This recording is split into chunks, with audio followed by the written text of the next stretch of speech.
Assalamualaikum warahmatullahi wabarakatuh. Renungan jiwa. Jiwa tenang, hidup kekal bahagia. Shallu ala nabi. Allahumma sholli ala sayyidina Muhammad. Amin ya rabbal alamin. Bismillahirrahmanirrahim. Subhanallah wa bihamdi. Subhanallahil azim. Adada khalqihi wa ridha nafsihi wa zinata arsyihi wa midada kalimatihi. Asyhadu an la ilaha illallah wa asyhadu anna Muhammadar Rasulullah. Allahumma sholli wa sallim wa barik ala nabiyyina Muhammadin sallallahu alaihi wasallam. Rabbi a'udzubika min hamazati syayatin wa a'udzubika rabbi ayahdurun. Subhanaka la ilma lana illa ma 'allamtana innaka antal alimul hakim. Shadaqallahul azim wa sadaqa Rasulullahi sallallahu alaihi wasallam. Alhamdulillah, puji syukur kehadirat Allah Subhanahu wa taala.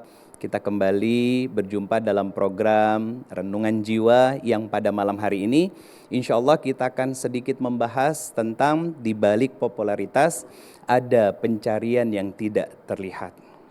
Sahabat jiwa semua yang dirahmati Allah Subhanahu wa taala, banyak dari kita yang menganggap ketika karir meningkat, punya pasangan yang tampan, pasangan yang cantik, anak-anak yang tampan dan cantik, itu sebagai sebuah barometer bahwa kita sudah bahagia.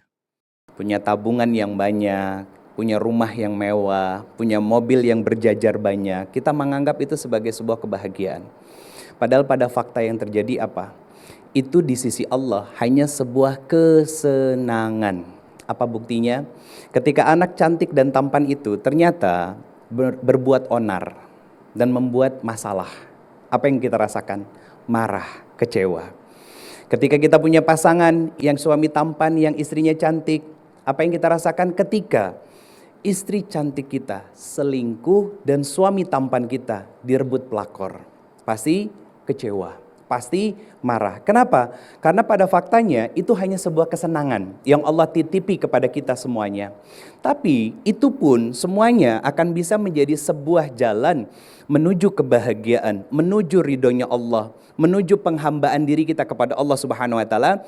Ketika kita mampu sebagai seorang istri, misalkan menjadi istri yang penuh dengan ketenangan, sabar, lapang hatinya. Sebagai seorang suami, suami yang ngerti ilmu agama, mampu memuliakan dan membahagiakan istrinya. Punya anak yang tampan dan cantik, punya hafalan Quran, akhlaknya istimewa, itu semua kebahagiaan. Punya kendaraan yang dipakai untuk mengantarkan kita silaturahmi kepada guru, duduk di majelis ilmu, punya rumah yang mewah yang setiap hari terdengar lantunan ayat-ayat suci Al-Quran. Itulah kebahagiaan. Tapi pada faktanya banyak dari kita menakar kesuksesan dan kebahagiaan seseorang itu hanya dari sifatnya duniawi, pangkat, jabatan. Kalau bukan siapa-siapa kita meremehkan. Jelas itu salah. Makanya pada akhirnya kita tidak menemukan arah dalam kehidupan kita yang benar karena tidak menggunakan cara yang benar menurut Allah dan Rasulnya. Saya keluarkan sebuah ayat di Quran surat Al-Baqarah. Allah berfirman, "Famang tabi'a hudaya fala khaufun 'alaihim walahum yahzanun." Kenapa Allah menggunakan kalimat fala khaufun 'alaihim walahum yahzanun? Ini sebuah koreksian untuk kita. Kalau hidupmu, hei hambaku, pengen gak stres, pengen gak was-was, pengen jiwamu gak hampa, pengen gak gelisah, pengen gak overthinking, kata Allah, kalau hidupmu pengen tenang, famang tabi'ah huda, pakai hudan yang sudah aku berikan kepadamu. Apa hudan ini ya Allah? Buka Quran surat Al-Baqarah ayat kedua. Zalikal kitabul la raiba fihi hudalil muttaqin. Kata Allah, pakai hudan Al-Quran ini kalau kamu pengen menjadi hamba yang bertakwa di sisiku. Ada sebuah pertanyaan besar dalam jiwa kita. Kenapa Allah menggunakan standar takwa? Ketika kita dekat dengan Quran, ketika kita hidupnya dijamin oleh Allah tidak stres, tidak gelisah, dalam ketenangan. Karena di Quran surat Al-Baqarah ayat 189, bagian akhir dari ayatnya Allah berfirman, "Wattaqullah la'allakum tuflihun." Sahabat jiwa yang dirahmati oleh Allah Subhanahu wa taala, ada sebuah janji garansi dari Allah Subhanahu wa taala bahwa kalau kamu dekat dengan aku, mau menjadikan Al-Qur'an sebagai pedoman dan acuanmu untuk hidup, kata Allah, aku akan berikan kebahagiaan paripurna dalam kehidupanmu. Kenapa? Karena akan muncul dua sifat ini dalam diri pribadi yang dekat dengan Allah. Apa? Khauf dan roja. Dua sifat ini melahirkan salah satu sifat yang sangat luar biasa juga. Apa? Qanaah, merasa cukup. Khauf, dia takut kepada Allah. Akhirnya apa? Dia nggak mau bermaksiat. Dia nggak mau menjadikan setiap nikmat yang diberikan oleh Allah, dititipkan sama Allah, dipakai buat maksiat. Kenapa? Karena nanti Allah marah sama saya. Karena nanti nikmat ini akan diambil dan dicabut kembali sama Allah. Itu pemikiran orang-orang yang beriman, orang-orang yang dekat sama Allah. Muncul kemudian rojanya, apa? Ketika ada masalah apapun, dia nggak curhat sama siapapun. Tapi ada zat yang tidak terlihat, tapi selalu mendengarkan segala cerita, luapan, kekesalan, kecewa, luka, sakit hati yang kita rasakan. Ialah Allah, zat yang tidak pernah tidur, tidak pernah mengecewakan kita sama sekali. Cuman masalahnya, kita kalau ada masalah apapun, bukan Allah yang dicari, tapi orang lain. Kita telepon, kita WA untuk ajak ketemu. Tapi ketemu sama Allah, Allah panggil kita sehari 5 kali. Dengan kode panggilan apa? 2, 4, 4, 3, 4. Itu kan hotline-nya. Untuk kita bisa ketemu sama Allah Subhanahu wa taala. Menumpahkan segala yang kita rasakan. Tapi kita nggak datangin Allah. Makanya banyak orang, sahabat jiwa semuanya, yang akhirnya mengejar tepuk tangan dari orang-orang di sekitarnya. Merasa puas. Itulah kesenangan. Tapi begitu pulang ke rumah, apa yang dirasakan? Sebuah kehampaan. Sebuah dinamika dalam jiwa kita bahwa emangnya ini gitu yang dicari sama saya selama ini. Apakah Allah minta saya hanya sebatas menjadi seorang hamba yang hidup dengan apa yang saya miliki sekarang ini? Kata Allah, wa ma khalaqtul jinna wal insa illa liya'budun. Kamu diciptain, gak ada tugas yang lain kecuali beribadah. Maka segala apapun yang kita miliki, jiwa kita akan menarik diri kita pada fitrah kebaikannya, mencari cahaya yang terang, cahaya kebenaran. Itulah cahaya dari Allah Subhanahu wa taala yang akan menuntun kita pada kebenaran. Sahabat jiwa yang dirahmati oleh Allah Subhanahu wa taala, alhamdulillah malam hari ini kita kedatangan seorang bintang tamu yang sangat luar biasa, yaitu Mbak Chintami Atmanagara, yang insya Allah malam ini akan ikut juga berbagi tentang kisahnya beliau, tentang perjalanan hidup beliau. Sebelum kita korek cerita lebih dalam dari beliau, kita simak dulu tayangan berikut ini.